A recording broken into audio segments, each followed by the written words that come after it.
Balls are back. Yeah, they had us the first half, I'm not gonna lie. Oh, could be Wayne! I think I got my swagger back. Oh! I love it, baby! Them orange britches. Something about them orange britches. Tennessee wins! Out by Tennessee to one Jennings. Jennings makes the catch. We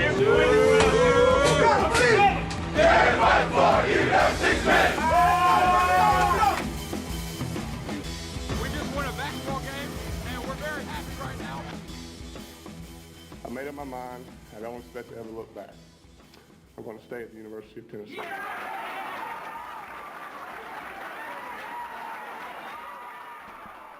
Reddit did to do and welcome into More Important Issues. It is Sunday, January 31st. Tennessee basketball back on track. Never in doubt. Truly never in doubt because they never trailed. It was great. It was fantastic. Never had to worry about Exactly. the outcome. Yeah, it was really nice. It hadn't been that way for a while, especially since the outcome hasn't really gone in Tennessee's favor. But I mean, even the last time Tennessee won, we talked about it, wasn't necessarily the prettiest of games. So it feels good to not only win, but win good. And over, I mean, is Kansas, not a great basketball team this year? Sure, but great program, plenty of great players on that roster, and then you dominated. That's a great win. Yeah, absolutely. Yeah, a team that you don't really face. They're not a conference, so to kind of get out of that conference mindset and play somebody at a conference, I think that's huge for Tennessee, and hopefully we've turned the corner offensively. To be determined. To be determined. Got to do it a couple games in a row there for me to truly buy into it. But to do it a couple games in a row, you do have to do it once. Exactly. So that's a good point. Moving in the right direction. Mm-hmm. Moving in the right direction. We are going to basketball. A lot of basketball on the show for sure. But I think everybody's been asked a lot about the coaching hire the past few days. I think a lot of people are holding off there. It doesn't seem like a normal Tennessee hire. I think a lot of people are hesitant about the hype, about the hype. Yeah, exactly. Ooh, about okay. just about it, exactly what happened with this, coaching hire, because it wasn't, which we've said it from the get-go. It was not a sexy hire. It was. But I think some people are seeing some things they like, some fair question marks, and then there's still uncertainty involved in the program because NCAA violations, things with assistant coaches. Like, there's still a lot of questions. You don't even have a defensive staff right at all. Yeah, there's no one. So there's certainly some big questions still regarding the Josh Heupel hire. I did see some jokes about every Tennessee coach has been tweeted, well, if they get a good staff around them, it's going to be good. That goes for just about every coach. There's probably two coaches in the nation that right now that could win with anyone on their staff, and one's at Alabama and one's at Clemson. And I don't know if there's another coach that could do that. So, yeah, and I think, you say Clemson too, but they've had so much stability within their program. What if they had that kind of change within their assistant coaches and OCs, DCs every single year? Would they have that same success? Probably not. It is a fair question. I mean, yes, for them, they've had a ton of consistency, but I mean, outside of Brett Venables, that's about the only guy that's been there with Dabo from the beginning. Right. But certainly not as much of a revolving door as Nick Saban. But I think it does rely a lot on the staff he builds, and we'll certainly kind of get into our thoughts, especially with the question regarding Kevin Steele and kind of what his role is, I guess, in all of this.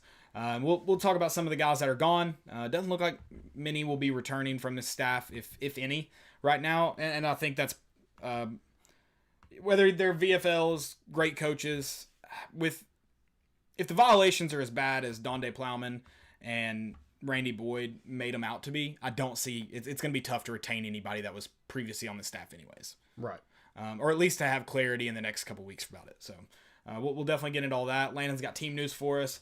Joined by Mock Wilson of the Knox News Sentinel later to talk about this football hire, the stability of the program, and of course talk a little basketball as Tennessee again got a huge win last night over Kansas. 18th, is that correct? 18th ranked Kansas. They are on a now I think 5-game skid. Certainly struggling. I mean, it's going to be interesting to see if they can respond as they get into the later half of their season, because that's 5 losses that aren't. You never want to lose 5 games, but Ever. If you're going to lose 5, those aren't the worst 5 games to lose. Correct. So we'll see. I'm curious, like, in terms of, like, you want the teams you beat, you would rather do well. It makes you look better. So it's going to be, I hope Kansas bounces back for Tennessee's sake. Yeah.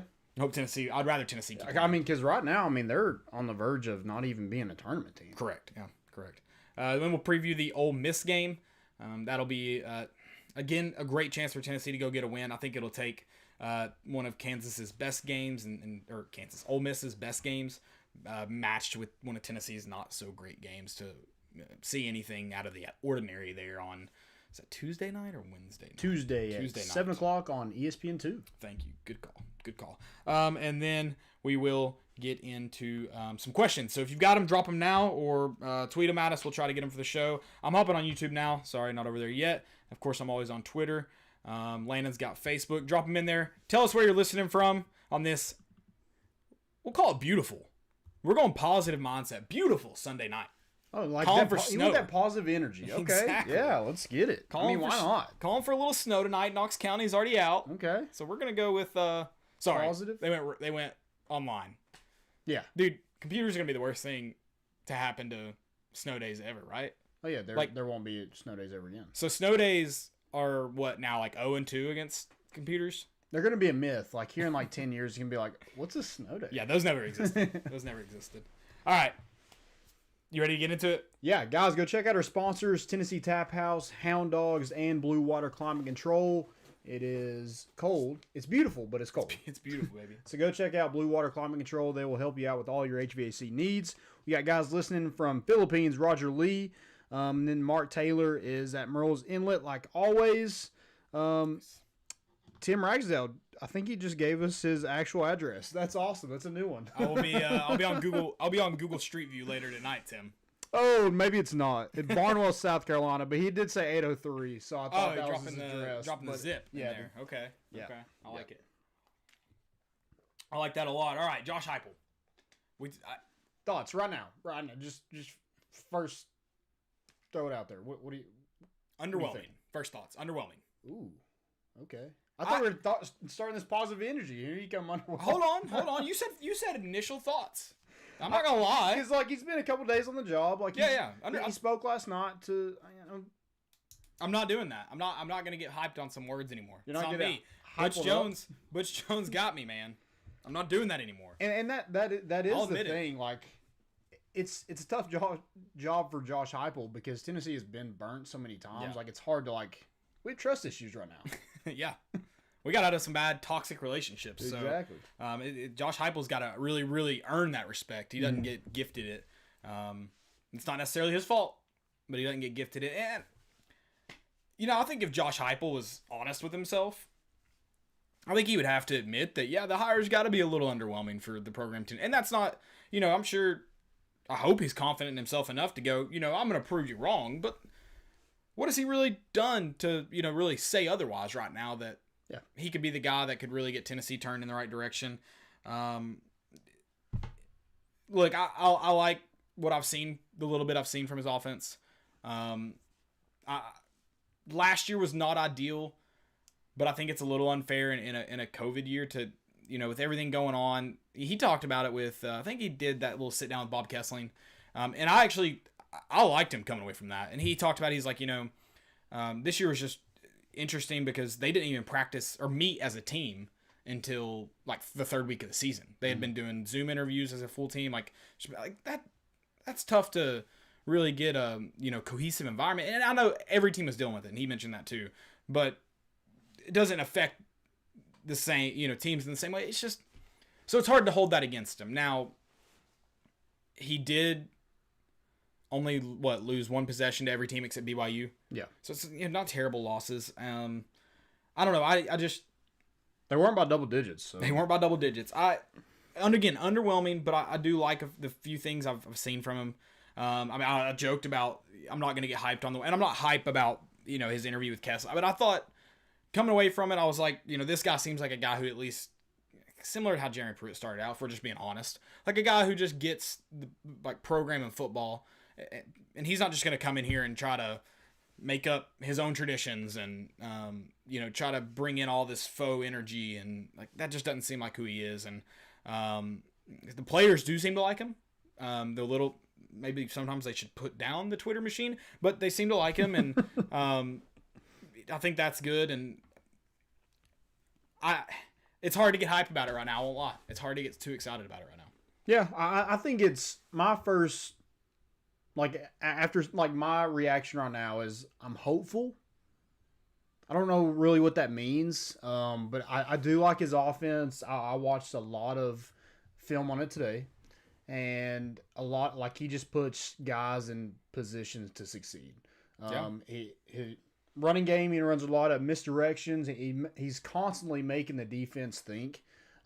Misdirection, counter plays. He'll pull a guard one play. He'll pull a tackle the next play. It just makes those linebackers think. Mm-hmm. And so as the game goes on, they get slower and slower because they're trying to process every little thing that they've done up to that point.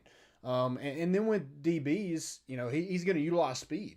And so those DBs, I was watching them against Temple, I think a year or so ago, and Temple was playing 10 yards off because they knew that those wide receivers could run by them. And so they're just quick game, just beating them up in the quick game.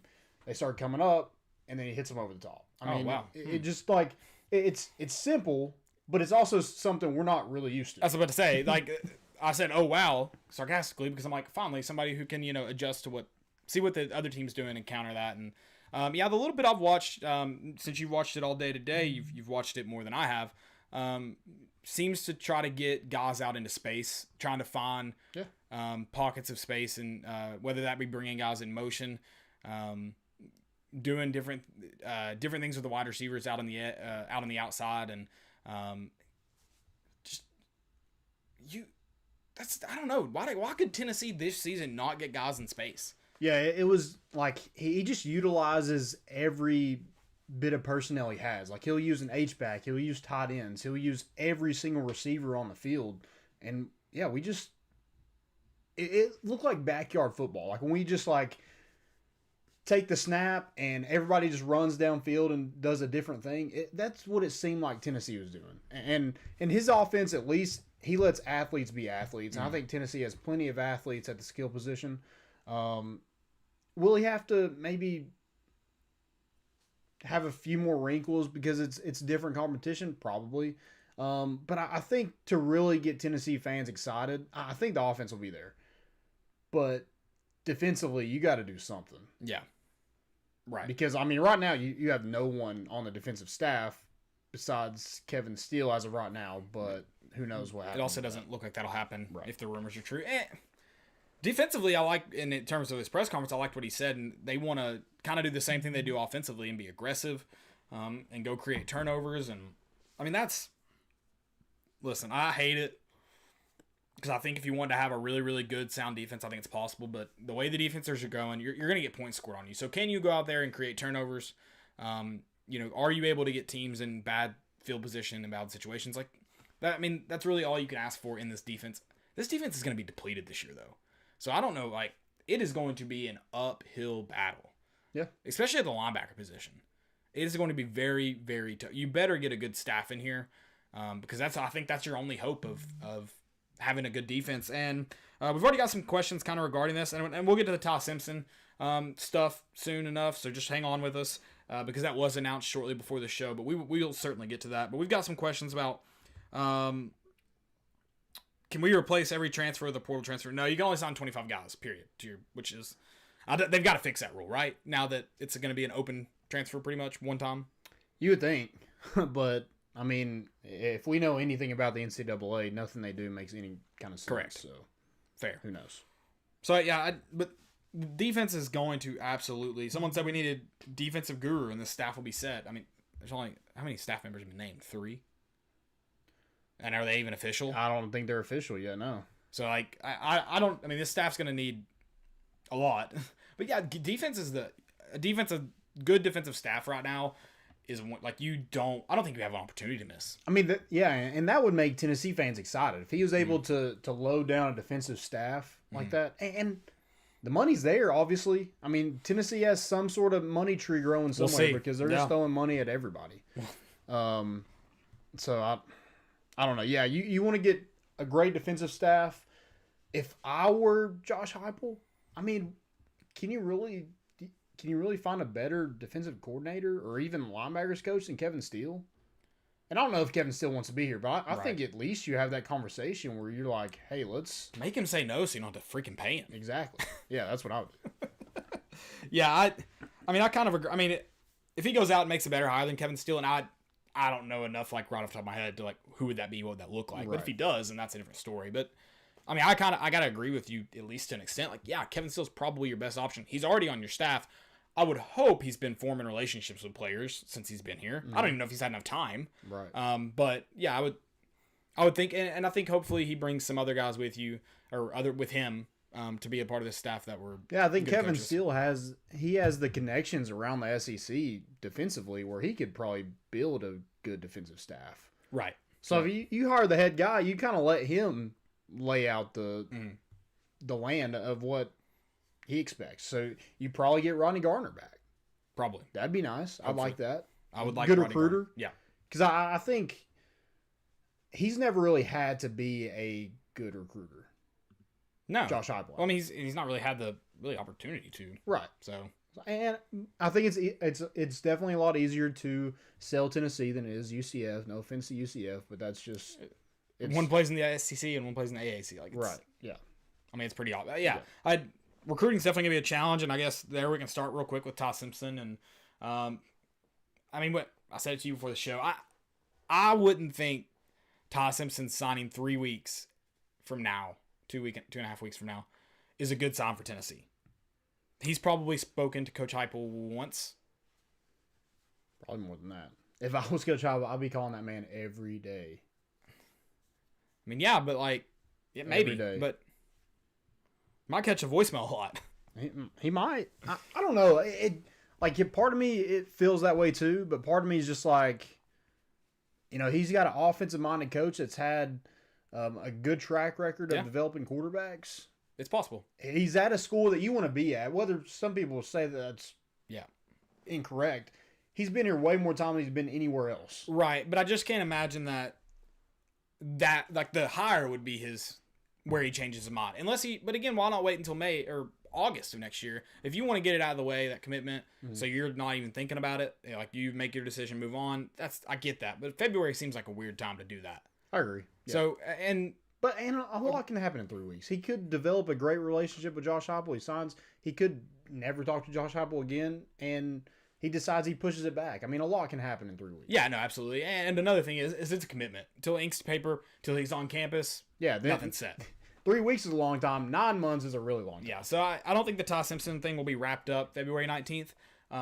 I think it's obviously it would obviously be huge for anybody in Tennessee, especially if they were Tennessee, especially, and that may be something Heupel's selling to, and that staff that he has in place right now, I don't know, is selling to Ty Simpson. Like, we want to do something special. We need to get you in now, and you can get everyone else with you.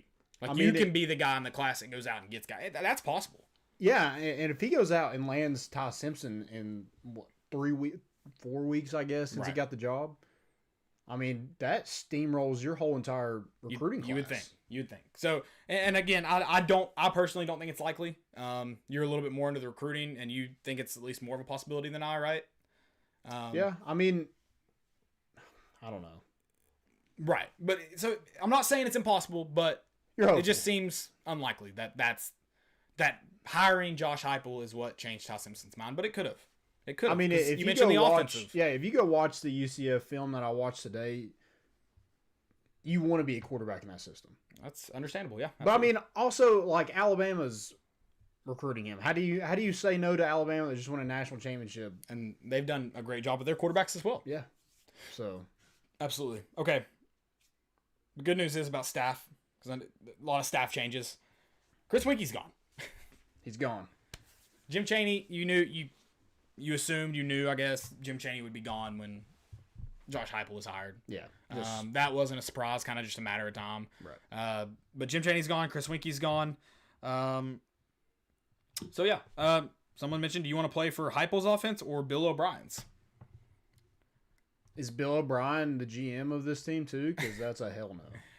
Bill O'Brien is a good football coach. Terrible GM, he's a good football coach.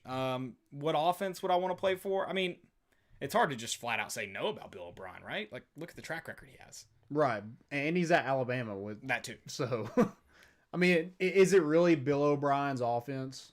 To an extent, yes. But it's also like, it's... Or are you just going to be building on what you did last year? Right. It's he's getting this kind of the stamp of approval from Nick Saban. And so I think if you're asking me right here, that's Dave Sargent that asked that, would I rather play for Bill O'Brien or Josh Heupel's offense? Everything I know today about the two, I'd rather play for Bill O'Brien's offense.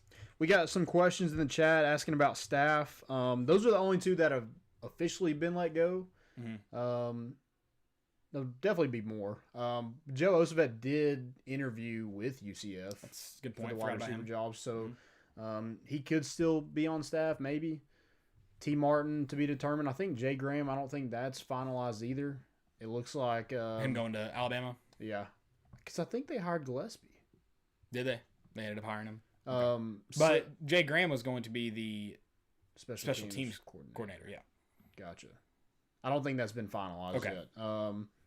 And then Derek Ansley's going to the Chargers. Jeremy Pruitt's going to the Giants. Good Lord, did they just hire every Tennessee coach Yes. from that staff? It's like Yeah. Auburn has half of them, and the New York Giants have half of them. 'Cause like Craig Good luck. Fitzgerald's there. I think Yeah. Kevin Shearer's there. Whatever. Yeah, we'll see with hires. I mean, I think if he can somehow keep Jay Graham around, T. Martin around, I mean, VFLs, guys who know the program that can recruit pretty good, that's obviously a bonus. But then like you said earlier, you also got to take into account the NCAA. Like, does it help you any if you get rid of everybody? Right. Yeah. It's definitely not concluded yet. I mean, there's rumors going around about the NCAA encouraging, or I guess us encouraging, the Eric Gray and like Kenry To'oTo'o to leave because they were a part of the investigation. They wouldn't be eligible anywhere else if they weren't eligible at Tennessee. Right. And then again, like you said, that would mean that coaches would probably help that case as well. Yep. You know what's nice? We'll be throwing slants in this offense. Yeah. That's the one positive. Yeah, exactly. Exactly. 100%. Can't wait. A lot of slants. A lot of slants. All right, you got team news for me? Team news, yeah. So Brent Samaglia entered the transfer portal. So did backup punter, Joe Doyle. NFL draft portal? Huh? Is it the NFL draft portal? I don't think so. That's what he tweeted last time. Oh, did he? Yeah. Oh. He chose not to enter it last year. Well, good, because that's made up, so I don't know what he'd be entering. Yeah, I mean, whatever. It is what it is. You don't want to lose a kicker this. You don't want to lose a guy that talented. He No. did struggle this year. It may be in everybody's best interest to part ways. Yeah. I mean, he was definitely going to score more points this year than he was last year, so. You would think, yeah. A lot of extra points, hopefully. That's the plan. Yep. And then Cody Brown wanted out of his Maybe national letter. of Maybe though, intent. like that's not, or is that 100% for sure? That's exactly. I mean, he didn't go out and publicly make an announcement, but it Right. did say free me, the same thing that Dylan Brooks would. So, again, it is what it is. Yeah. You'd think for Cody Brown, looking at a guy who averaged 250 yards of offense as a offense coordinator, 250 rushing yards. Excuse me. You'd think you'd want to play for him, but it's not the guy who recruited you, so you got to understand it to an extent. Yeah. You got to understand it to an extent. And you can't just like keep them in it. Like if they don't want to be here, they don't want to be here. Like, Yep. just let them out of it. 100%. Move on. Whatever. 100%. We did get a question. You may know the answer off the top of your head. How many players does UT have in the portal right now? I think 23. Around that number. That's a lot. Like that. It feels like a lot. Maybe it's not, but it feels like a lot. Yeah, it does feel like a lot. I don't know what the national average is. I mean, this is like a timing thing too. Is just like the transfer portal is huge right now. Like it's the cool thing to do, just go into the transfer portal. Yeah. And then you have a head coach that the players say what you want about Jeremy Pruitt, but the players liked him. Right. And so they're moving on. So it was just a bad timing for Tennessee to go through a coaching search in a COVID year or after a COVID year, and then the transfer portal is just more hip than TikTok right now. So yeah, I like that. I'm on TikTok a lot. Should I try out the transfer portal? you should, yeah. Okay, or let's the check NFL transfer portal. Draft portal. It's a draft portal, Landon. Mm. All I'll have right. to get on that. That's a new one for me, so I'll have to get on that. That's yeah. We need to try that out. Any other team news for us?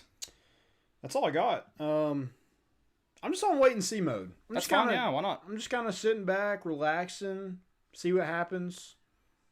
It is what it is. Like, there's nothing we can do about it. We want Tennessee to be better. All we can I don't do know is, how much, like... all we can do is hope. It could be worse, but, like, how much worse could it really be? Don't say that.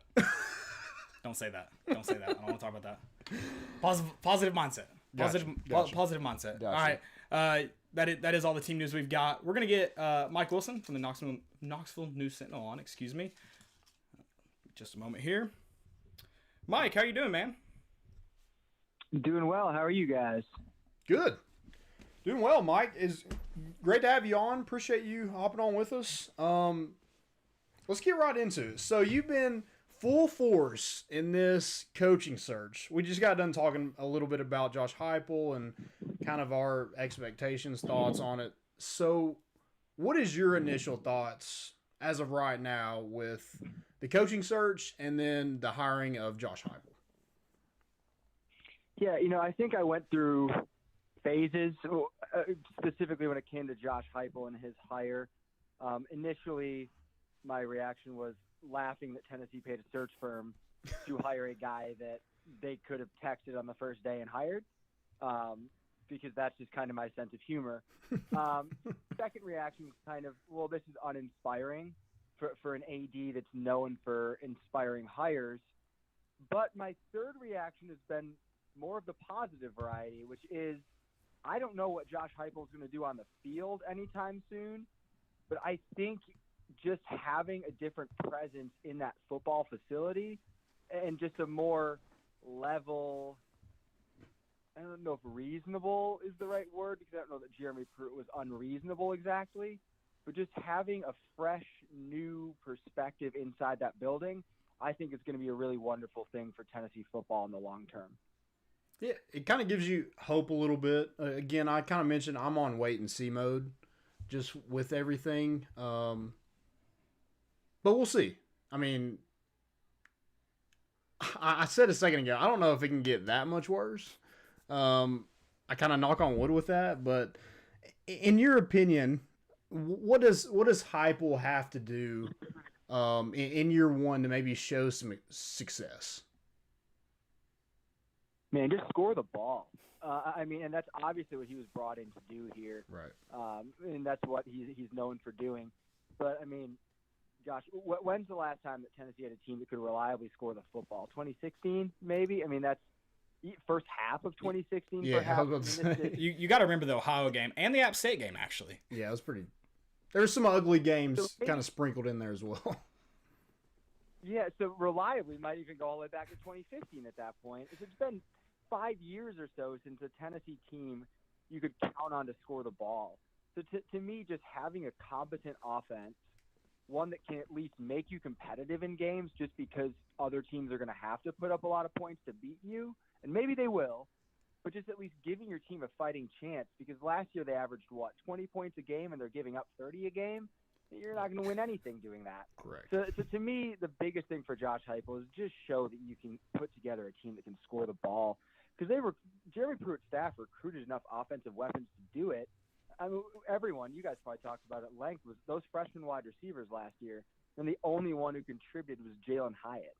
So, I mean, Josh Heupel's coming in here, and he's a guy who should be able to use some of the weapons that are here. Yeah, and that's I think the the biggest thing. I think fans will be. I mean, you're upset if you lose 50-48, but you're a lot more upset when you lose 50-21. A lot of those losses that you saw this year by double digits. It's definitely gonna. You talked about it being refreshing, and with that sentiment around the program, why did it? I mean, it's just 3 years with Jeremy Pruitt, and what was it? 5 months ago, Tennessee was on an 8-game winning streak. How did it go south so quickly? It seemed like you had a fresh start from the Butch Jones era. And you did very, very recently. What caused the turn where you needed a refresher very quickly? Man, isn't that wild to think about? I mean, the winning streak going into the year, contract extension 2 days before the season. Like there's just some mind-blowing elements to that. But you look back to me at that halftime at Georgia, where Tennessee, I think they were 2-0 going to Georgia that week. Played pretty darn well in that first half. Had obviously the big defensive touchdown. JG made a couple big passes. But after that week, I don't know what happened. Something happened inside that building where I don't know if people gave up. I don't know if players weren't interested. I don't know what happened. And I'm not sure we'll ever fully know what happened to that team. But they never looked competitive again. And I mean, that first half team at Georgia in the first 2 weeks was a competitive, hard-fought team, and you just never saw that the rest of the season. So to me, that's where it went south. I'm not going to sit here and lob out the belief that Jeremy Pruitt lost that locker room, because I don't know if that happened or did not happen. The only people who can answer that are obviously in that locker room or formerly in that locker room. But the product on the field didn't look interested in being there. The coaches, I don't know, if they looked interested in having the time and development to have a good team. And that, to me, is where everything went south. I think that's the start of it. Obviously, it trickles into the investigation element, at which point, I mean, let's call it what it is. Jeremy Pruitt was hamstrung as of the last week of December, even if Tennessee brought him back. I mean, you got a coach sitting there waiting to be let go at that point. But, yeah, to me, it was kind of that week after Georgia. Everything changed then. I mean, because they lost to Kentucky by 27 the week after that, if I'm not mistaken. And that's just – that can't happen. And it did, and then it kept happening. So you're in the press conferences and you do the media stuff with head coaches and things like that. So with Jeremy Pruitt, did he just not seem like a totally different person this season in terms of just speaking with the media? Jeremy Pruitt's an interesting case to me when it comes to the media, because a lot of football coaches don't like doing media. I mean, I understand that as a member of the media. A lot of these guys, and Jeremy Pruitt is firmly in this camp, they just want to coach football. Mm-hmm. The rest of it's fluff. I mean, the media duties, which, are a job requirement, you're paid very handsomely to talk to idiots like me for roughly an hour a week. I mean, that's just part of your job. But most of these guys don't want to do that. They just want to coach ball, and that's Jeremy Pruitt. I actually thought he, from the start of his tenure through probably the middle of this season, grew immensely when it came to dealing with the media. But then the back half of the season, he got real prickly. My coworker Blake Topmeyer, I can't remember which game it was, but Jeremy Pruitt made some comment like, well, I'm not sure how much you know about football, Blake, but there's inside leverage and outside leverage. And any time a coach starts taking digs like that, they're losing steam. And that's kind of a telltale sign if you're kind of taking digs at the media like that. So he was interesting to deal with, man. Like, just they're really different guy. Like, I've dealt with those guys who don't really care to do the media stuff, but there's a difference between not liking it and just kind of being a jerk about it at points. And I thought Jeremy Pruitt leaned that way a little bit late in the year. Yeah, you mentioned that, the digs. I've been saying this probably since about that moment. I don't remember if that was the first dig or not at the media. But it's funny that coaches never will win jobs in the media room, but they will lose them very, very often. Just that some of the stuff that they say or don't say, it can cost them with the fans, and that can turn to what it did this year and end up losing them jobs, because once fans are fed up and you say something dumb, they will turn on you very, very quickly. So with the Heupel thing, again, I don't think coaches can win jobs in press conferences, but as far as his first one goes, because poor guy couldn't even get off the plane before a lot of fans were upset with it. Day one, did you feel better about it than did anything he said change your mind? My initial reaction kind of remained the same. I mean, he seemed excited to be up there. It's obviously a good thing. I think what's always interesting about those introductory press conferences is everyone wants to say we're going to win now, and I just wish people would never say that. Especially looking at obviously where Tennessee is, both from a talent perspective, a schedule perspective, and an investigation perspective. It's bold to sit there and promise win now, but I thought he handled the moment well. I thought he showed a little bit of personality. I mean, doesn't come off to me as a guy who wants to have bravado in that moment. I didn't see much of that, but in a way that's refreshing. Just kind of a level dude who, I mean, you guys watched it, I'm sure, the whole thing. He seems like a normal dude up there that just happens to coach football, which I think that's nice. I think that becomes relatable to a fan base. I also think that if you lose too many games, that's the thing that makes the fan base mad. But for now, I thought it was a good start. And I think what he said at the basketball game last night against Kansas was good too. So seems to be ingratiating himself well so far.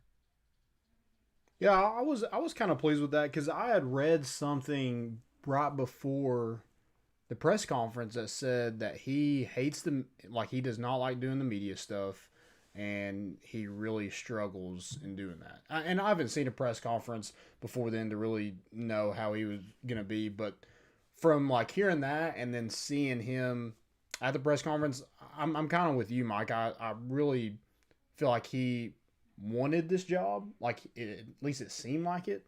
And it was kind of refreshing that he did handle himself pretty well.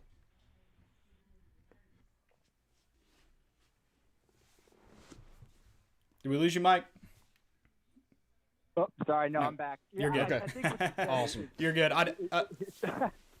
But yeah, I was just saying that it was refreshing that he did seem that he wanted this job. He wanted the challenge, and I read something previously that he was terrible with the media and didn't like doing it, and I just didn't get that vibe from him, so that was refreshing to me.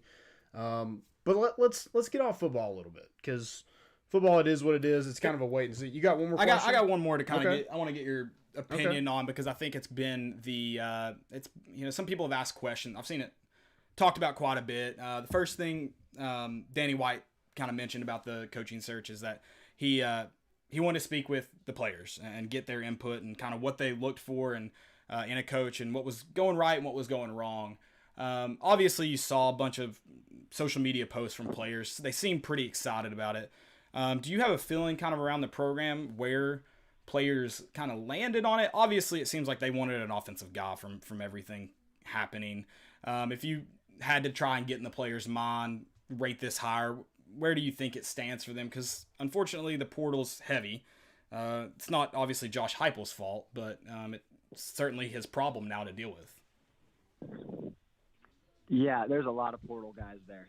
That's a reality. We haven't had a chance to be around or talk to any of the players since then, but the social media reaction does seem positive. And I did think, you touched on Danny White's comments. I thought that was really interesting out of all of this is what he conveyed is, that offensive mentality. These guys wanted someone to come in here with some offensive juice, offensive swagger, and I don't blame them. Right. I mean, most of these guys in this roster have been here only through the Jeremy Pruitt tenure or barely into the Butch Jones tenure. So they've never had that big-time, high-flying, high-powered offense, but they've gotten to see some of it torching them over the last few years. So I don't blame them for wanting that. And I think that's an exciting thing. I mean, Velus Jones had some good reaction, I thought, on Twitter. I thought Jalen Hyatt was in that camp too. I mean, and those are two of the guys that should benefit the most from this hire. So I'm not surprised to see guys like that who are obviously underutilized playmakers last year in Jim Chaney's offense get a chance to get in here and play for a guy who's going to find a way to get the ball to speed and to playmakers. So I'm sure they're jazzed. I'm sure they'll be more jazzed once the season gets closer, and they'll really get to play some football offensively. All right, basketball. So Tennessee got a huge win last night over number 15 Kansas. Where did that scoring at?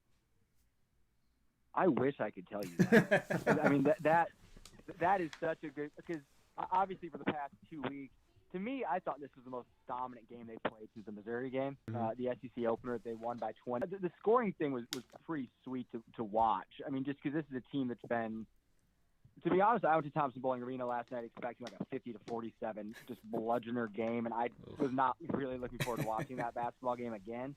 So seeing some shots fall was so big for that team. I thought Josiah James shooting it well was a big part of that. But I think the most important thing that everyone has noticed the last 3 games is Yves Pons. I mean, he is scoring and doing it capably, confidently, decisively. I mean, I got one thing really, really wrong about this team going into this year. I didn't put Yves Pons on either of my preseason All-SEC teams because I thought with as many ball-dominant guards as this team has and with John Fulkerson coming back, that Yves Pons would be the guy who lost out offensively and wouldn't get as many shots. I mean, I couldn't have been more wrong on that. His offensive game is at such a different level. And to me, Tennessee's offense improved so much when Yves Pons is scoring because you saw it last night with Jaden Springer went under the hoop, swung it out to Yves, passed to VJ Bailey, swung it back to Yves. Yves faked a 3, drawing 2 defenders, and then drove in for an easy bucket. Like, when he can hit those threes, teams respect him so much, and that opens up everything for Tennessee. Yeah, I think he's fine. Like, there was twice last night where he pump faked and then shot it again. He loves doing that. But then the last time, I think he didn't pump fake and just shot it. So I think he's becoming more comfortable within this offense too. And I loved, like him and Fulkerson, I don't think they've been the same offensively. Like, in terms, like, it seems like one of them's on and one of them's off. Well, last night they were kind of both on, so it was just really nice to see both those seniors kind of be in their own element. But we've debated on the show who's Tennessee's best player. And I don't know if you have a great answer for that. You have to pick one though, Mike. Yeah, that's the thing. We've had to draw a line in the sand.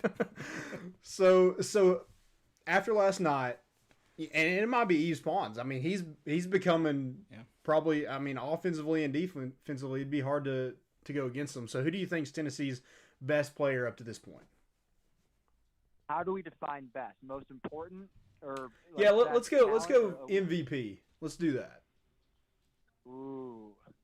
I do think the MVP is Yves Pons because of what he does on both ends of the floor, but that's also a recency answer because he's played such good basketball for 3 straight games. Right. But really, to me, and I think this is slightly a cop-out answer because Tennessee hasn't lost with him, Jaden Springer, man. Yeah. Like, just the way that he changes what Tennessee's able to do, the way that he works through the different team when he's on the court. I mean, his ability to distribute the ball, finish in the lane, what he does really changes Tennessee. And that is so important. But MVP is Yves Pons right now. But what's kind of maybe a beautiful thing about this team is in a week, I could probably give you a different answer on it. And a week after that, probably the same thing. And that's not a bad thing for Tennessee. But, yeah, I mean, I think it's Yves. I'm going to go with Yves Pons. That's a totally fair answer. I understand that. I'm not willing to call him my MVP, but I do want to get a take on this guy because he was last year, and then this year has struggled, maybe due to some being banged up a little bit potentially, and that's John Fulkerson. I think he is. He's almost like, while he might not be the most important part, it's almost like he connects a lot of parts. When he's on, it seems like the team's on. And when he's off, it seems like the team just can't get going for whatever reason. He's on last night, and obviously the team finds a ton of success. And maybe, not necessarily through him, but whatever he seems like the driving force at times. Did he benefit from Kansas not being a very big team anymore, or is he able to kind of continue that success going forward? Man, I totally agree with what you guys said there. And I think what's been puzzling about this team probably more than anything is John Fulkerson because, and to basically paraphrase Rick Barnes, the reason Tennessee was picked to win the SEC by a lot of people was really because of Yves Pons and John Fulkerson. Well, Yves Pons lately has shown why that is, but John Fulkerson really hasn't until last night against Kansas. And, Kansas is a little bit smaller except for David McCormick, but Fulkerson had no problem dealing with McCormick, which I thought was a really welcome sign because it seems like he's been pushed around a little bit more this year, which I don't know if that's injury. I don't know if that's to know really what's behind that. My wonder has always been how much that has to do with, again, just Tennessee having so many more ball-dominant guards that he doesn't necessarily get the ball as often as he did last year. But Tennessee should be giving him the ball as often as it possibly can because he does such a good job passing, moving the ball around. So I'm curious to see how he continues to go. Ole Miss has some good bigs, and they're a very good defensive team, too, that Tennessee will play Tuesday. So that'll be another good indication of if John Fulkerson's going to keep it going. Another guy that I was kind of, and I want to get your take on this guy as well, he's probably the most underrated player on this team, and that's Josiah Jordan. Well, he doesn't do anything like necessarily great, but he does everything pretty well. And it just seems like I think he's second in rebounds, fourth in points, like second in assists. It just seems to kind of fill the stat sheet up being a facilitator. Could he be that SEC Sixth Man of the Year? Could he be a candidate for that? Man, if he starts coming off the bench like he did against Kansas, certainly you'd think he gets in the mix for that in the back half of the conference slate. But yeah, Josiah to me, going into this season, it is this team's X factor. Was at that point, I think he still is. Right. The biggest thing to me is his shot change. I mean, he is. I think his percentage is down from last year from three, but his shot looks so much better than it did a year ago. I mean, it's quick, it's compact, and he's shooting it pretty well most of the time, despite this recent slump he was in till the Kansas game. But yeah, you're spot on, man. I mean, he rebounds, he passes, he scores, he does all of that stuff, and when he's playing well and doing all of those things, I mean, Tennessee is such a better team for it. And he's not a guy that has to score 20 points a game. I don't know what his career high is. It's probably in the teens, the mid-teens. But yeah, he's shooting the ball well, but 11 rebounds against Kansas, I thought that set the tone because he's not the leading rebounder, but I would contest that he might be the best rebounder on the team anyway, just because of the way that he goes and gets it and gets up over people, and pretty good defensively too. So yeah, he's underrated. I think outside of the Knoxville area, people might not know what he's doing, but he's a really important player and a really good part of this team. Absolutely. We hope Tennessee kind of continues this streak a little bit against Ole Miss on Tuesday night. Mike's a big baseball guy. So let's talk big some baseball guy. big baseball guy. So let's talk some Tennessee baseball. What is your expectations? Kind of don't really know anything about this team other than a couple players from last year, but essentially it's going to be a completely haven't really seen other than 17 games last year. So what's kind of your expectation, Tony Vitello? I think this team's deep, especially offensively. The pitching staff's going to be interesting because obviously there's no Garrett Crochet, so you don't really have that go-to ace. But they bring a lot of guys back. But dude, Max Ferguson might be one of the better players in the country that not enough people know about, just because he was hurt for half his freshman year, and obviously COVID ended the season early last year. But they've got dudes. I mean, and they've got dudes in the infield and outfield that I think are going to play well.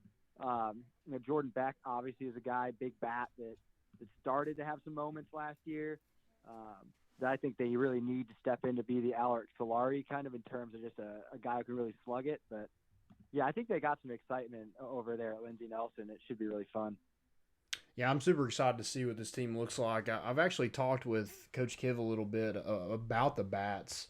And you lose guys like Zach Daniels and Al Solari in the draft, but you also have, like you said, Jordan Beck, who didn't make a ton of impact last season, but is still going to probably step in and kind of make up for losing some of those guys. So pitching staff, who's a guy that you kind of really want to see kind of take over that ace position? Is it Jackson Leith? Is it play last year that was from junior college? Who do you kind of see taking over that role? Yeah, I think Leith is certainly the headliner of that group. But what's so interesting with him is what role is he going to take on? Because I think his longest outing last year was 4.2. He's just got such a power arm that you can use him in a lot of different roles, a lot of different ways. I think he does have that potential to be a weekend starter. Racker's coming off Tommy John is in that mix. Sean Hunley's in that mix. Chad Dallas stepped in as the Friday night guy early in the year when Garrett Crochet was out with some shoulder stuff, and he performed well. So they've got options. They just don't really have the guy. But I think kind of maybe X factor or possible guy that takes a leap is Elijah Pleasant, who's been a midweek guy throughout his career. But I saw him throw back in the fall, and he's looked more filled out. He's a long, lanky guy, but looked more like he might be ready to make an impact, and that would be welcome for a team that I think needs to kind of figure out who those weekend starters are, but they certainly have some options to do it. I also think true freshman Blade Tidwell probably has a chance to if not be a weekend starter. I think maybe toward the end of the season he will get his shot to really see what he can do against that SEC schedule. What do you think is so like this team before Tony Vitello got there was just not competitive for whatever reason? What do you think has got on, one of the best teams in the SEC, which teams in the SEC are pretty much one of the best teams in the country? What do you think has been the key to just like this overhaul and just getting back to being competitive? Man, that's all about Tony Vitello. That's his personality. He is just a competitive, wild dude in there, and these players love it. I think that's what you see is that it's just his energy and his attitude and his commitment to this all, and that's really built this thing fast because he recruits hard, and he's going out and getting guys. So obviously the talent level has changed a lot. They've got so many starting infielders on this team. It's kind of wild when you think of like Jake Rucker, Liam Spence, Ortega, who was out last year injured. So they've stocked up with talent, but I think it's just the energy of the program and the attitude of the program that's really what speaks to what Tennessee baseball can be, and that's all about Tony Vitello. Just his competitiveness and his nature and his attitude toward everything, that's what's really turned this around so quickly. Yeah, he's definitely not a guy how much they know about baseball, so that's positive. That is very accurate. That is very accurate, yeah. But yeah, well, I'm super excited to see kind of where this team's at. Mike, we really appreciate you coming on. We'll have to do this again soon. I'm sure we'll see you a ton during baseball season. We'll be over there a ton. Hopefully this team has big goals, and we'll actually get to play those goals out come this season. Hopefully we don't have to end it, because I'm pretty confident that team was, if they weren't going to make it to Omaha, they're going to somebody's going to barely squeak by to get past that team. This story recently, or might be coming out soon, I can't remember which one of our guys in Nashville put it together, but basically saying what did the state of Tennessee miss out on last season when COVID shut down sports, and Tennessee baseball was my piece for that. Was that team certainly had the best shot since 2005 to go to Omaha. They certainly would have been in that mix. So yeah, very curious to see what that team can do once the season rolls around in a few weeks here. Right. That's Tennessee, though. It is what it is. Mike, like I said, we really appreciate you coming on. We'll definitely try to do this again soon, and hopefully you have great coaches, and hopefully Josh Heupel isn't going to call you guys out no more in the media. Hopefully he's nice, so it's at least a start. That's all. Exactly. We appreciate it, Mike. Cool. Yeah. Thank you guys for having me. Yeah, have a good night. That was Mike Wilson from the Knox News Sentinel. Great having him on, getting a lot of his thoughts. He does a great job covering the team, covering Tennessee athletics in general. So it was wonderful to get his kind of thoughts about the hire. Like he said, unfortunately, they're not, they haven't even spoken to the gotten to talk to any players since then. Nothing's really been going on. They should be back though soon. But regardless, great to get his thoughts and input. We'll have him back on soon. We appreciate it. You want to get some questions real quick before we let's get some of those. So we have Christopher Nichols says, do you think Heupel will be able to land any more recruits on the February signing date? I don't know. It's going to be we talked about with Ty Simpson, like when you came in, it's going to be tough to do. Yeah, I agree. I just think with that, it would have to be an offensive guy if it is. I don't think you're going to get any defensive guys on National Signing Day without a defensive staff whatsoever. Right. And then he also asked, who are the basketballs? It's a good question. Are they the team that went out and stomped Kansas, or are they the team that laid an egg against Bama, Florida, Mizzou, or somewhere in between? I'll kind of let you go first. I'm kind of in that boat as to be determined. That's certainly to be determined, but I'll tell you my thoughts. And some people may say it's you can see the Tennessee fan in you when you say it, but I think this team is the team that took it to Kansas. Okay. John Fulkerson is and Yves Pons are all SEC guys. Just put it out there, man. Jaden Springer and Keon Johnson are legit 5-star one and dones, potential first rounders. You've got Vescovi, who can be an excellent supporting cast. Josiah Jordan James, who, what Mike Wilson just said about him, and of course what we think about him. He has got to be one of the better hidden gems of college basketball. Oh, 100%. Victor Bailey Jr. hasn't played great, but man had 11 points last night. He might be coming on. Olivier Kumwa, finally starting to maybe get a little bit more comfortable. Be a little bit more physical. He didn't look like a total liability when he was on the I'll tell you this. No matter how good Kansas is, nobody's going to go in there and be able to just push him around, move him around, grab rebounds, and score points. Yep. And while Olivier Kumwa didn't just have his way with them, he was able to move guys around, whether it be him getting rebounds or another teammate. He was able to go body on body, got a couple points inside, and earned points. He might be getting more comfortable. Yep. And I think everybody, like you could see that last night, everybody's getting more comfortable. Not just the freshmen, but it seemed like John Fulkerson was actually John Fulkerson last night. So I'm leaning toward that way too, but I want to see how we handle Ole Miss on Tuesday before I really give a certain. And I think that's a big. So what I should say is I agree with you. You got to really wait and see, but I think Tennessee should be playing to that level. I think that's Tennessee's level. Anything. No, I'm not talking like a 19-point less win. Than the best is a felony? Yeah, I'm not talking about a 19. They should be beating Kansas like number 15 teams by 19 points. That's not what I mean. But they should be shooting the ball better. 61% from three. They can drop that a little bit. Yeah. But they should be shooting the ball better. They should be aggressive going to the hole. They should have guys getting close to double. They should be out rebounding teams. Yeah. That should be who this Tennessee team is. That's to be determined, but that should be who they are. That Kansas game was not, just a. I don't think it was an anomaly for talent's sake. I think that's your talent. Mm-hmm. Can they play to that level every night? That's to be determined. And then we got Patrick Edie asked transfers we're looking at and members of his staff that's possibly coming here. I think transfers. I think that's gonna. We could kind of get a feel with Jeremy Pruitt when they hired Kevin Steele that, they're going to try to get Big Cat Bryant, but apparently that's not so anymore. Right. He's rumored to go to Oklahoma. So I don't know about transfers. Hopefully you see some soon. That'd be nice. Right. But I think you have until like spring practice, like after spring practice, when you'll probably really start seeing us add some more. There's also not coaches in here to recruit currently. Exactly. So that puts a little wrench in it. But as far as guys that he's hired, I don't think this is, again, it's not official, but these are said that they're here in Knoxville. Right. It is Joey Hazel. He was at Oklahoma.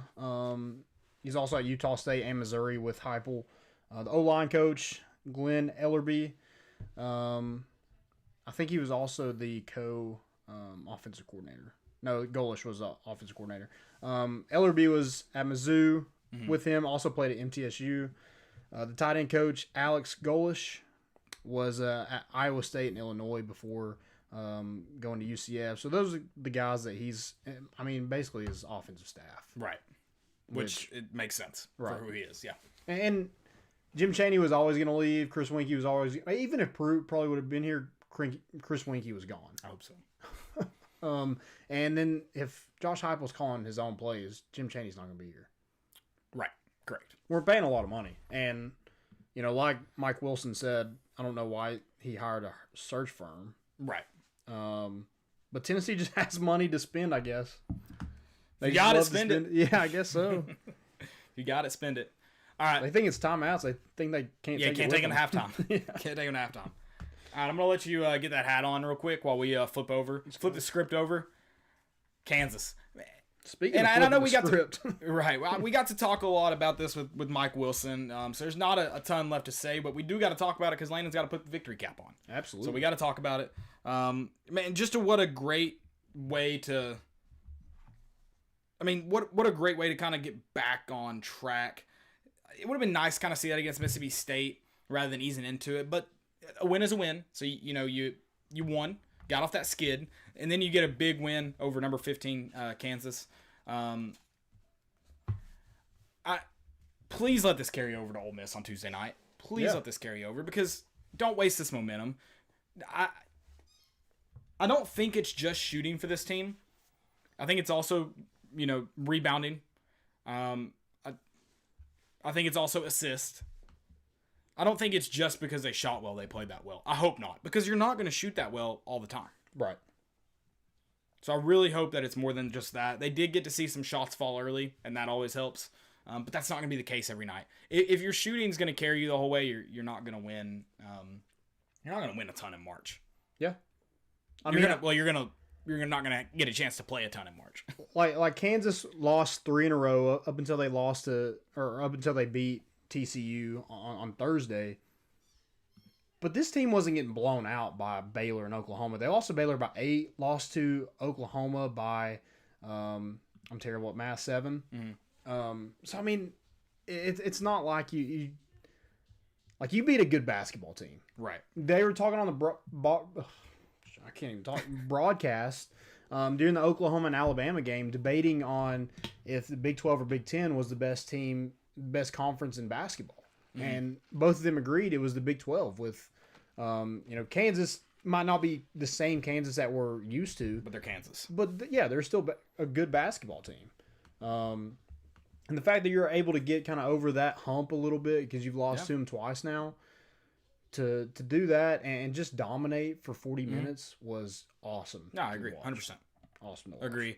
It's nice to see Fulkerson getting back in it. Pons kind of continuing that success. Sacks.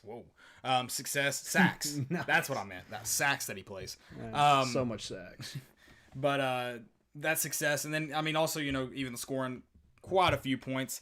Jaden Springer scoring a lot. And again, I think he's kind of that. It's hard not to. Mike Wilson mentioned this. It's hard to not say that he's the most valuable player. Tennessee's undefeated with him.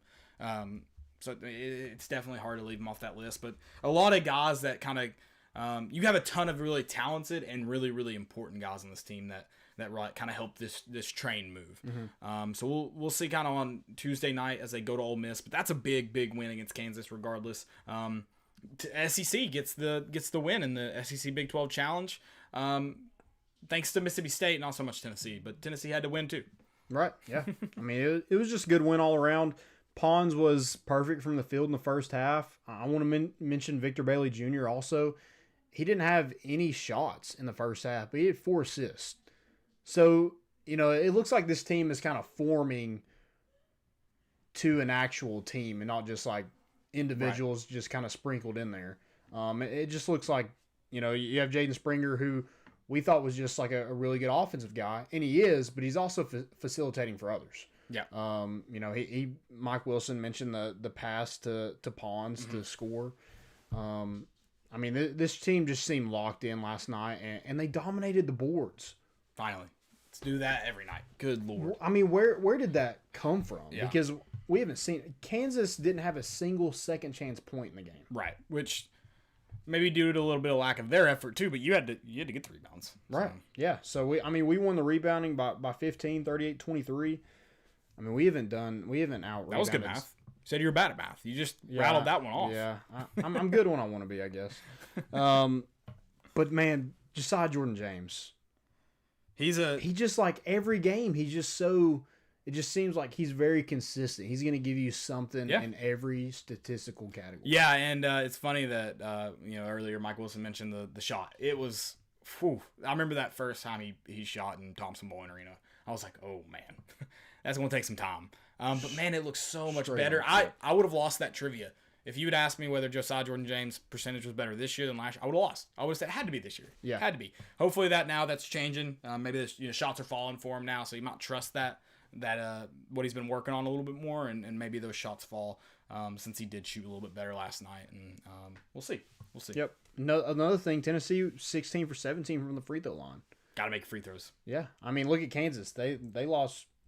They left 7 points on the board. Yep. Doing that again, math. And you got some good minutes from Kumar. I mean, it wasn't like there were some shots. I'm like, man, why are you shooting that? But he made some. I was like, oh, what? Oh, yep, good, you made it, great. Yep. I mean, he had some good minutes. He played 15 minutes. EJ Anosike didn't touch the floor last night. And I'd say if Kumar wasn't playing well, you probably see EJ Anosike. Kumar's playing good. Why go away from him? Because it's not like EJ Anosike solidified himself. Mm-hmm. I think if you tell me next game Kumar doesn't play and Anosike plays, I wouldn't be surprised. Yeah. And Kumar doesn't play a lot. When John Fulkerson is playing the way he is, there's no need, because I think you're getting more rebounding from Josiah Jordan-James than you are Kumar or Anosike, so you go to him at the 4. Or even Keon Johnson. Yeah. One of those guys, they're both athletic enough where they're not going to get dominated in the post. Yeah, I agree. All right, you ready to flip to Ole Miss? Ole Piss. Let's do it. Tuesday night, that is a 6. I'm trying to pull it up right now. I'm loading.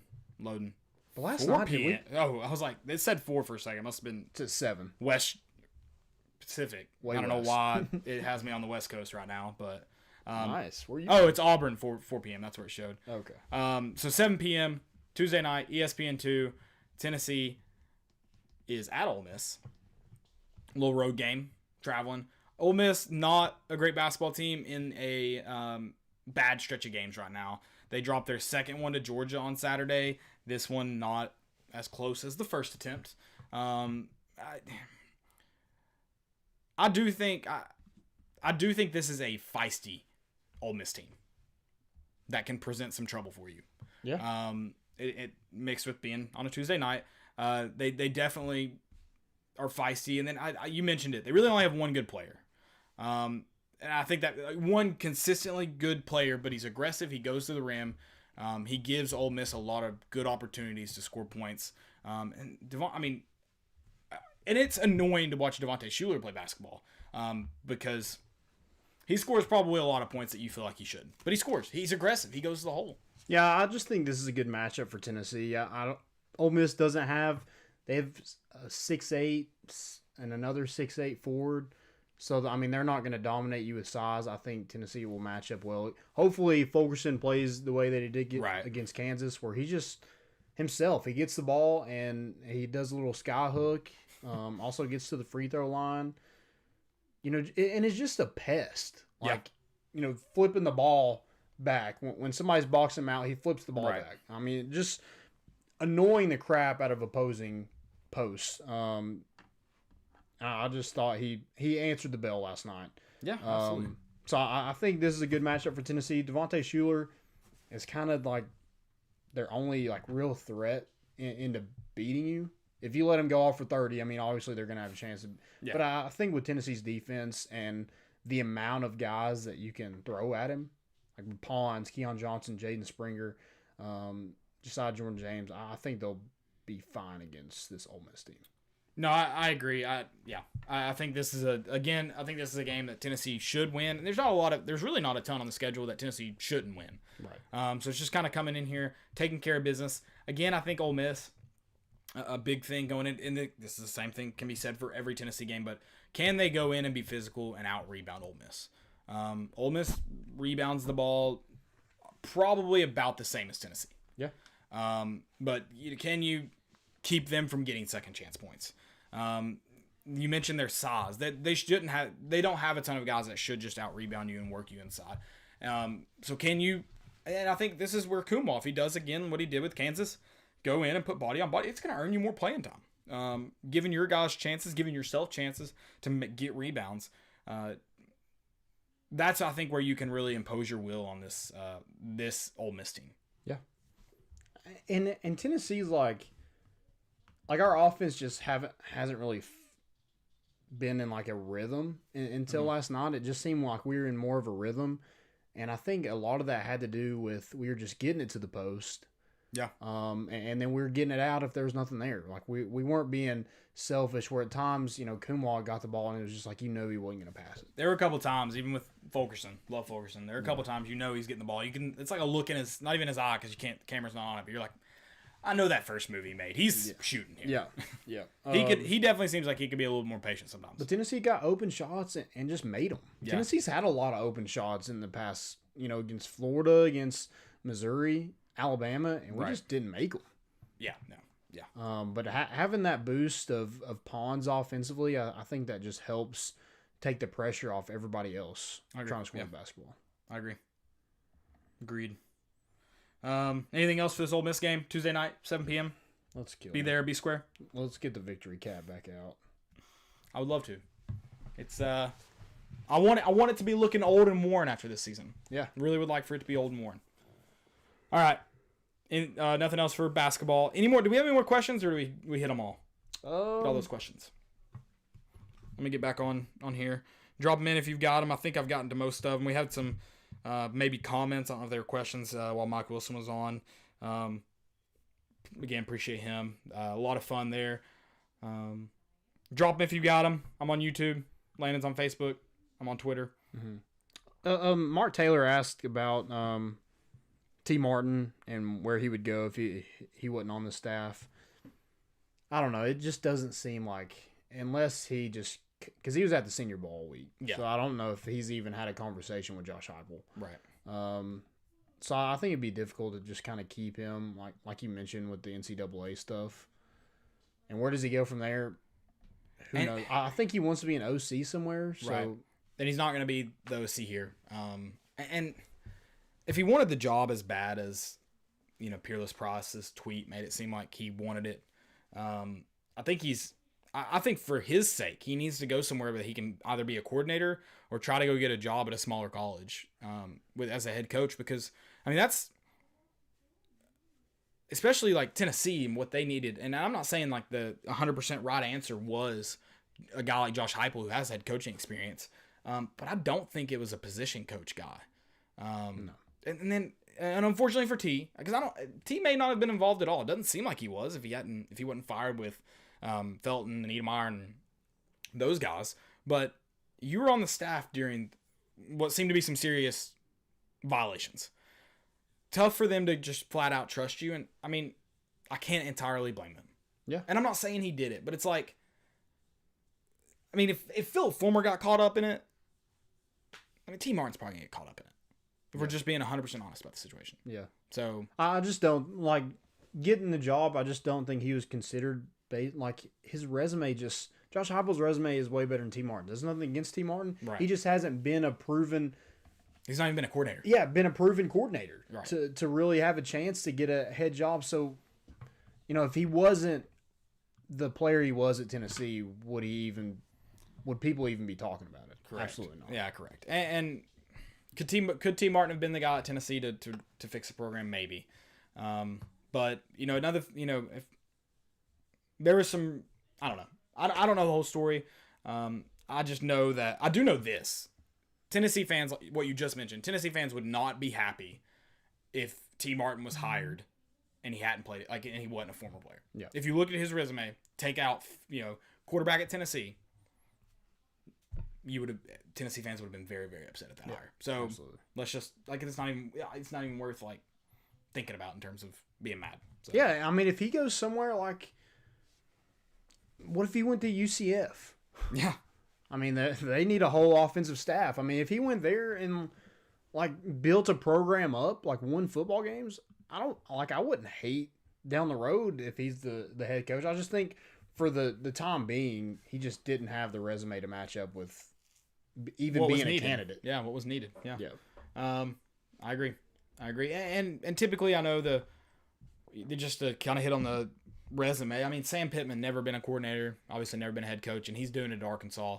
But that's a guy too with a ton of SEC experience. A little bit different than T. Martin. But I mean, a lot of people didn't think the Sam Pittman hire was good, and it ended up working out. Mm-hmm. So yeah, you get it. Yeah, and I mean, Arkansas is a completely different job than Tennessee. Right. Like Tennessee would not have been okay with Sam Pittman being. And Sam Pittman also hasn't been a success. He's just doing good right now. Right. So. And he's got like you said, he's been in the SEC. He's got a lot of relationships with SEC guys that he can build a staff around them. Yeah, 100%. 100%. Can Heupel? Can he build a staff? To be determined.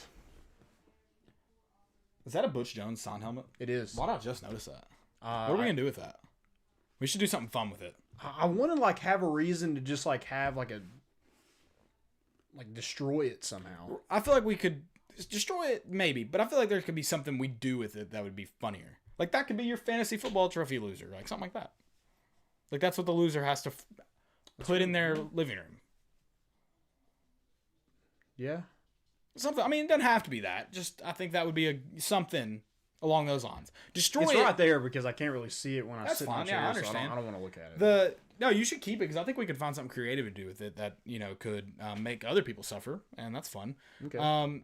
Yeah, the destroying it obviously we get the satisfaction, but you only get like the couple minutes of satisfaction. I think we could get I think we could potentially get a lifetime of satisfaction from it. Okay. Yeah. So like, what about at a tailgate if you botch a shotgun? Yeah, you have to carry that around. Yeah, the whole time. We could somehow print it on like a full size helmet, and you could have to wear the helmet after that. Like that would be something. I got a pretty big head, so the helmet would probably not fit me anyways. But yeah, I think that would be a good option. It would be fun. Yeah. I don't know. I just think we could. We'll come up with something. We're pretty creative. Yeah, we could just make people suffer at our expense, and it would be fun. Sure. Yeah. So we've had to suffer at Tennessee's expense for a while. Yeah. Tennessee's. We've suffered. I don't know. You get it. This TV Tray podcast lasted longer than Jeremy Pruitt. That's true. Way longer. Outlived him. We were here before he arrived, and here long after. Yeah. So 3 head coaches. We know where the bodies are buried. God, that's stupid. 3? Well, with Heupel. Jones. Yeah. With Heupel. Someone counted Brady Hoke and I guess 4 then. and Kevin Steele. Yeah. 5. Oh, but that doesn't count. But someone was like, Tennessee's been through 10 coaches in 7 years. They counted Jim Chaney after Dilly was fired, Brady Hoke, and then Kevin Steele, I think. I was like, that's not how that works. Yeah. And I don't think they counted Kippy Brown when he was in there when Kiffin left. I was like, why do we leave that guy out? Yeah. But yeah, that's not how that works. Interims don't get counted. I'm disappointed. Jim Chaney is 1-0, right? Jim Chaney's 1-0 as a head coach. I'm disappointed that we didn't see the former fire Pruitt thing come to fruition, where he fires him and he becomes head coach. It just would have been like, again, I root for chaos. That just would have been chaotic. It would have been fun, but not fun at the same time. Oh, it would have been miserable, but like chaotically fun. We thrive on chaos. I mean, yeah, I'm surprised it didn't happen too, because that would just been the most Tennessee thing ever. It was a rumor going around for a while. I think like Pete Thamel put it out there, like when Fulmer first became the AD. Yeah, it was probably in a memo. It was, yeah, definitely in a memo. Positive energy. That's what we need. Just positive energy. Most important of the week. Most important. I got Aaron Rodgers. Got. He got got by Tom Brady out of the playoffs, or Matt LaFleur, depending on how you look at it, or his own demise because he won't run the ball. It's up to you. Because we kind of argued about that last night in our group text. But he's enjoying the offseason life, cruising around in a GMC Sierra, maybe, I don't know, truck bed, just drinking a 24-pack of Bud Light in Green Bay. I like it. Live your best life. I love it. You should. I don't know why he was riding in a truck bed, but it's also... Yeah, what, isn't it freezing in Green Bay? I'm sure. Why? You respect it, though. Yeah. It's just I don't hate it. It's funny how much rednecks in the South and the North, they're the same people. But, yeah. Like, that's a very Knoxville thing to see. Yeah, I see it every day. Every day? Where do you live? Not every day. But like that's a normal. Like, it does seem like you wouldn't be shocked. Like you'd be like, that makes sense. No, it's just a dude. Like I probably wouldn't post it on. He didn't post it. Someone Snapchat because it is. Oh yeah, like it's common. Yeah, it's common enough that okay. Yeah. He didn't take the picture. Someone took the picture of it. Gotcha. Yeah. My most important is the Tennessee Vols. Tamari Key triple-double against Florida today. Okay. Number 20 Lady Vols knocked off Florida 79-65.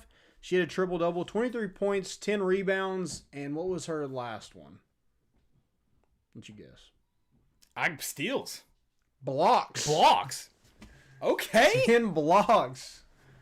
Tennessee's building freaking... Tennessee basketball between the men's and women's are going to build a hell of a lot better house than Butch Jones ever could. Yeah. You know what's... Is it Josh Heupel? Did we just decide to score points? I think so. When he showed up? What's the common denominator? Yeah. I think so. You got to give him credit where credit's due. I think we need to get a wet floor sign for the studio. That's how the Lady Vols celebrate their wins. Yeah, that was terrible. That was one of the worst celebrations I've ever seen. No, have you not seen the original one? I saw where she came in. Yeah, I think they were just trying to find stuff to throw around, and she found a wet floor sign. I mean, I like it. It's just like... I like that, but no one else really celebrated. They just clapped and sat down. Oh, the one I saw, they were going nuts. Oh. Yeah. Oh, I guess I didn't see that. And now it's like a thing. Now it's like every win, wet floor sign. Nice. Yeah, I love it. Like today, I don't know who it was, came out of the locker room holding 2. They doubled up. I love it. I'm a big wet floor sign guy. Bon Jovi, slippery when wet. I mean, at least they're clean. It's clean. yeah. COVID. I got desanitize this place. Desanitize. You gotta sanitize this place. Don't desanitize they it. hitting that It's the opposite of mop in what we're there? trying to do. Yeah, exactly.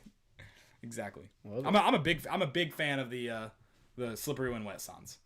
You got any more most important? I do. Matt Bowling, Georgia track runner. Mm-hmm. He was the guy, the white dude. Yeah. I know Matt Bowling. Okay. Oh, I know Matt Bowling. Matt Bowling guy. He ran a 20.5 in the 200 meter today, and just dusted.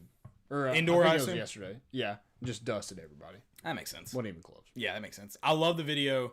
I think it's just funny of when they're it's a football team workout, Georgia football team workout, and they're racing the coaches, and Kirby Smart was going to be the anchor, and before it could get to him, they put in Matt Bowling, and so obviously the coaches are trailing by quite a bit, and he comes in to anchor the race, and it is, not even close. Just dusted him. Yeah. Love it. It's insane. I assume he would have been running in the Olympics this year, right? Surely? I don't know what his times look like. Yeah, I don't either. I was going to look that up today, like, and I really couldn't find anything. It just seems like the times he runs, the videos he runs, in high school, they were not close. Yeah. He was faster than anybody by a long shot. And I can't imagine Texas has, Texas has to have a pretty good track. Right. I don't know. Whatever. Any more most important? I guess this could be most important. Did you see Nick Saban's Zoom recruiting pitch? No. It's a full video of it? Yeah, he's talking to this kid about how, people say you shouldn't go to Alabama because you won't see the field.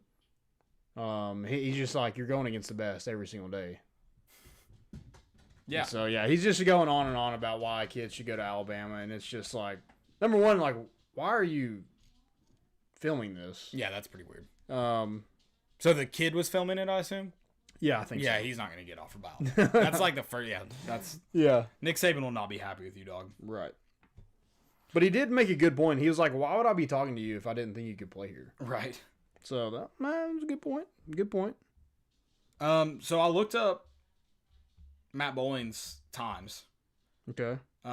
He ran so he's won 4 gold medals at the Pan American U20 Championships. Okay. He won 4 in 2019. It's pretty good, I guess. He ran a 10-11 and I think won 100 meter.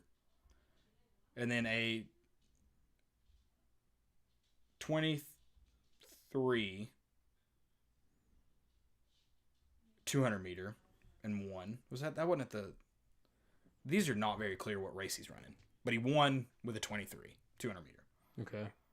That's pretty freaking fast. A I don't know. 20.3? Yeah. Okay. I thought you said 23. I'm like, that's not that fast. Sorry, 23. Okay. Yeah. I don't know. Do you know what like the world what they're at the Olympics they're averaging? Like, would he make the United States Olympic team? I don't know what they probably average either. I mean, he's gonna be racing against like Christian Coleman, Right. which I think Christian Coleman at the NCAA championships, he'd be like right behind Christian Coleman with that time he ran in the indoor. Okay. So the Olympic record is 19.3. So he'd shave that second. Yeah, so he's probably close. Yeah, but I mean, you may not be making it. A second doesn't seem like a long time, but that in running. Yeah. He's probably pretty close. Right. Interesting. He'll probably get an invite to the trials. Right. I mean, he definitely has a shot to make the team, whether he makes it or not. Right. So, I also don't really know the American runners right now. How long's didn't Christian Coleman get suspended? Oh yeah, that's true. I don't know if he's suspended. Yeah. Justin Gatlin was running though like a year and a half ago. Yeah. Like, he's still running. I feel like he's so old. I don't know. My fail of the week is Stephen Godfrey. Congratulations. You win a signed Butch Jones helmet for winning this fail of the week. He was just told that Tennessee sent out an internal memo announcing an investigation into multiple leaks during Danny White's coaching search, as White has never dealt with a leak during a coaching search and suffered multiple... I don't have the rest of the tweet, but Danny White responded. Sounds like there wasn't a memo. And you tweeted that? Yeah, it looks dumb on you. And if there was a memo, wouldn't you have produced proof at that point since you got tweeted at by the guy? I would think. Am I wrong? I mean, that would make sense. Yeah. I don't know. More. Whatever. My next one is a member of the Cavs front office. Did you see this? So I did not see this. They were playing the Lakers. The Lakers, it was at Cleveland. And LeBron missed the shot to end the third quarter. Yeah. And he, like, stood up and was just, like, clapping, just, like, hard as crap. And then LeBron, like, saw him do it, and he was just like, okay. And he scored 21 in the fourth. So did he know the front office? Like, was it someone that was there when LeBron was there? I don't know. Okay. Yeah, I don't know the whole backstory. So this guy's the... But he's sitting courtside. And this guy's a Spike Lee. Yeah. Now. Yeah, he's sitting courtside and... But not as famous as Spike Lee. Correct. So you just got... But actually, like, is affiliated with the team. Right. So you got a 21-piece dropped on you for nothing. Yeah. You did it to yourself. I like the story Kevin Hart talks about getting... He got dropped like 40 on by James Harden because he was talking trash to him. And he's like, yeah, and then he came out and dropped 40 in the second half. Yeah. I mean, it was like during the Michael Jordan, the Last Dance thing, he would just find something random and just be so mad about it and just drop. Well, Michael Jordan made most of it up, it seems. Yeah. Whereas, like, at least this is real. It's like, what? I just love that a lot of people are like, I had no idea that I didn't say that. He just gave me a weird look, so I just dropped 50 on him. What? What an enigma. That dude was weird. All right, I don't have any more fails. You got any more? Yeah, that's all I got. Did you see Bill? We saw Bill Walton eat the cupcake. Yeah. Okay. So, I think your birthday's this week. I think you should have to eat a cupcake like that on the show, like a candle and all. I think you should have to do it. Like, I don't even know. Is that even possible? Yeah. Do you just like shove it in your mouth? Like, does it just? Oh, yeah, it'll go out. You think? It might sting a little bit, a little burn action, but it's not gonna burn you. You might feel it's hot, fire. Yeah. But yeah, I think you should have to do that for your birthday. Who would want to see Landon eat a candle? Yeah, I don't know. Do it. I don't know where. Like, Do it. Why do I have to do it for my birthday? Why can't you do it for my birthday? I'll do it for my birthday. Okay. If you do it for your birthday. We'll see. We'll see what we got. I'm got going a to bring long you a time cupcake until and a candle, and you're going to do it. All right. Just like Bill Walton. Yeah. I'm going to get one of those mini cupcakes to really Okay. piss you off. That's fine. Okay. At least I'll eat the whole thing. Bill Walton didn't even eat the whole thing. He also had it all over his mouth, and it made me uncomfortable. It was pretty uncomfortable. Whatever. Guys, appreciate you listening. As always, wherever you're at in Merrill Island. Somebody was in Merrill Island. Merle Island. Merle's Inlet? Merle's Inlet. That's Yeah. it. I know we've got Chris in Georgia / Milan. Wherever y'all listen, though, we really do appreciate it. Appreciate Mike Wilson from the Knoxville News Sentinel hopping on tonight to talk some Vol athletics. We will see you guys back here on Wednesday night, back to our regular scheduled programming. Yeah, so we're back on Wednesday nights. Let's do it. No more of that Wednesday morning crap. It's too early. It's too early. It's my fault, but we're back. That's all we got. We're bringing the boat in, and we out.